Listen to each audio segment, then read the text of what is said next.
बेनि मेन उद्देश्यआनो जाहैबाय एक्चुअली जोंनि संगठन जाय सीमान्ता चेतना मंच माने जों सीमा एरियायावनो जोङो खामानि मावखायो दा बे जोंनि जाय संगठन बियो दुलाराय भारत नाङैनो दङ दा जोंनि मेन थांखियानो जाहैबाय बे जाय बर्डार एरियायाव थाग्रा मानसिफोर बिसोरनो माने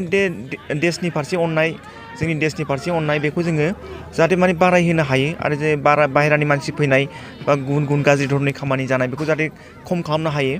बिनि थाखायनो जोङो बे खामानिखौ मावबाय थायो दा मोनसे खोथाया जाहैबाय मा हानि थुख्रा थाबानो मोनसे देश माने नेशनेलिटी फिलिंस जाया माने नेशनेलिटी फिलिंस जानो थाखाय नोंनि इमोशन नांगोन बर्डारखौ नों जेरावबो बोनो हायो नों गुबुन गुबुन देश नुगोन नोङो जेराव बिसोर देश हिसाबै माने थायाखिसै दा देश हिसाबै बायलांबाय खिन्थु दा जों जुदि भारतखौ देश हिसाबै हमथानानै लानोबा जों इमोशन बुस्थुखौ नांगोन जों बे इमोशन बुस्थुखौ जाखांहोनो थाखायनो जों नाजागासिनो दं जेरै मोनसे टाइमाव भारतबर्षआ आफगानिस्ताननिफ्राय एकदम स्टार्ट खालामनानै जोङो इन्ड'नेसियासिम ओरैहाय भुटान नेपाल बे गासिबो जोंनि इण्डियानि बाहागोमोन इभेन श्रीलंका इभेन सिंगापुर बेबो मोनसे टाइमावहाय जोंनि भारतनि बाहागोमोन दा जोंनि भारतनि हाया गुगाय दा जेसेबां दं बेखिनिल'सै जोंनि हाया दा आरो बिनि गेजेरावबो गावस्रालांनो नागिरनाय अनेक जेनेबा जायगा दङ जेरै जम्मु काश्मीरनिफ्राय लानानै ओरै आक्साइ चिनखौ चाइनाया सेनानै लाबाय आरो नै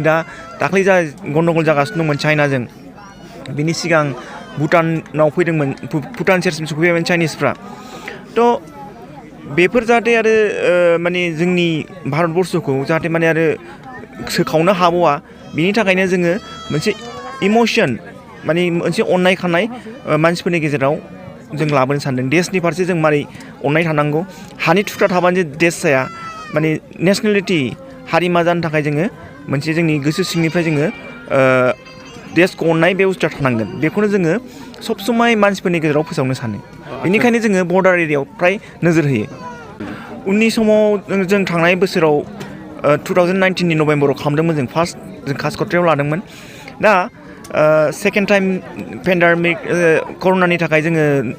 2020आव लानो हायाखिसै दा जोंनि बेयाव फेब्रुवारि मासाव लानो हानाय जाबाय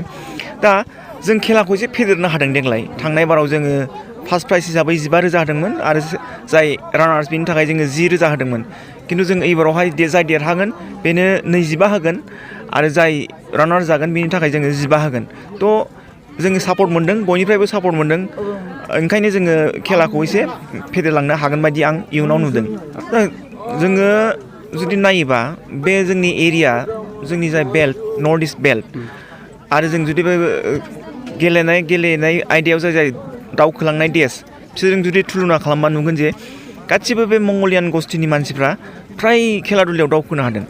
जुदि बिसोर दावखोनो हायोबा जों मानो दावखोनो हाया बिसोरो जुदि दिनै माने वर्ल्डनि गेजेरावनो बिसोरो नामजादा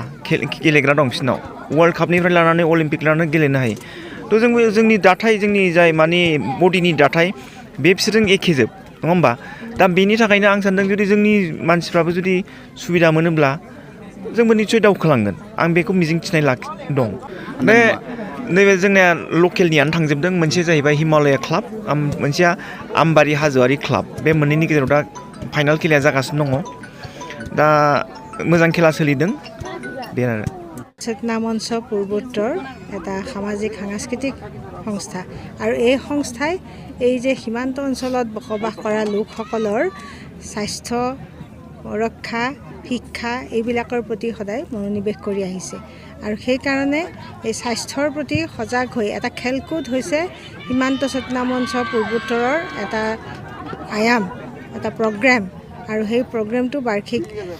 ধৰণে আমি বেলেগ বেলেগ ডিষ্ট্ৰিক্টতো অনুষ্ঠিত কৰি আহিছোঁ কিন্তু চিৰাং ডিষ্ট্ৰিক্টত এই ধৰণে ইণ্টাৰ ডিষ্ট্ৰিক্ট টুৰ্ণামেণ্ট এই ধৰণে যোৱাবাৰো হৈছিলে আৰু এইবাৰ হৈছে দ্বিতীয়বাৰৰ কাৰণে অনুষ্ঠিত হৈছে আৰু অতি আনন্দৰ কথা যে বহুত দল ইয়াত যোগদান কৰিছে আৰু আমি ভৱিষ্যতে আশা কৰিছোঁ এই যে খেলুৱৈ প্ৰেমী আমাৰ ৰাইজ আছে বা আমাৰ যুৱক আছে খেল ভাল পোৱা যুৱক আছে তেওঁলোকে এই খেলৰ জৰিয়তে নিজৰ সুস্বাস্থ্য ৰক্ষা কৰি লগতে দেশমাতৃৰ সেৱাত মনোনিৱেশ কৰিবৰ কাৰণে সক্ষম হ'ব কাৰণ খেলেই হৈছে স্বাস্থ্যৰ এটা পৰম যিটো আমি উপাদান বুলি ক'ব পাৰোঁ কাৰণ খেলৰ জৰিয়তে সুস্বাস্থ্য ৰক্ষা হয় আৰু এটা আনন্দৰ বাতাবৰণ সৃষ্টি হয় গতিকে আমাৰ মানুহৰ মাজত আমাৰ যুৱকসকলৰ মাজত যিটো শৃংখলাবদ্ধতা বা যি ধৰণৰ এটা দায়বদ্ধতা থাকিব লাগে বা তেওঁলোকৰ মাজত যিটো বন্ধুত্বসুলভ বা ভাতৃত্বমূলক যিটো ভাৱ থাকিব লাগে সেই ভাৱটো খেলৰ জৰিয়তে সৃষ্টি হয়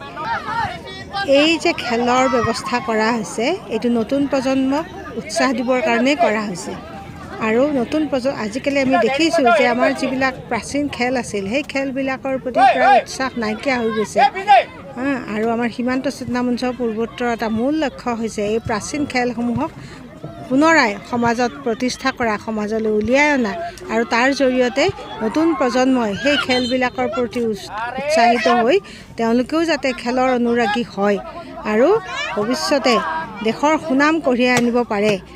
খেলৰ জৰিয়তে আমি দেখিছোঁ এতিয়া যিমান আন্তঃৰাষ্ট্ৰীয় পৰ্যায়ত খ্যাতি লাভ কৰিছে আমাৰ অসমৰে সন্তান হিমা দাস আপোনালোকে সবেই জানে গতিকে খেলৰ জৰিয়তে তেওঁ যি সন্মান লাভ কৰিছে সেই সন্মান এই চিৰাং অঞ্চলৰ যুৱক যুৱতীৰ পৰাও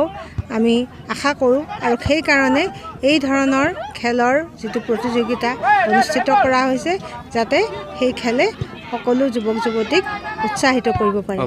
আমাৰ গোটেই লক্ষ্যটোৱে হৈছে সীমান্তৱৰ্তী অঞ্চল আপোনাক অলপ আগতে কৈছোঁৱেই গতিকে সীমান্তৱৰ্তী অঞ্চলত যদি আমি এই ধৰণৰ খেল কুদৰ ব্যৱস্থা কৰোঁ তেতিয়াহ'লে এই সীমান্তবাসী যি জনসাধাৰণ আছে তেওঁলোকে এটা উৎসাহ পাব তেওঁলোকৰ মাজত ভাষাগত বা জাতিগত বা যিবিলাক ধৰক সংঘৰ্ষ হোৱাৰ সম্ভাৱনা থাকে সেইবিলাক নহ'ব তেওঁলোকৰ মাজত ভাতৃত্বমূলক যিটো ভাৱ সৃষ্টি হ'ব লাগে সেইটো সৃষ্টি হ'ব দেশৰ প্ৰতি তেওঁলোকৰ যিটো প্ৰেম স্বদেশ প্ৰেম সেইটো বাঢ়িব এই ধৰণৰ এটা উদ্দেশ্য লৈ আমি সীমান্ত অঞ্চলত খেলৰ ব্যৱস্থা কৰিছোঁ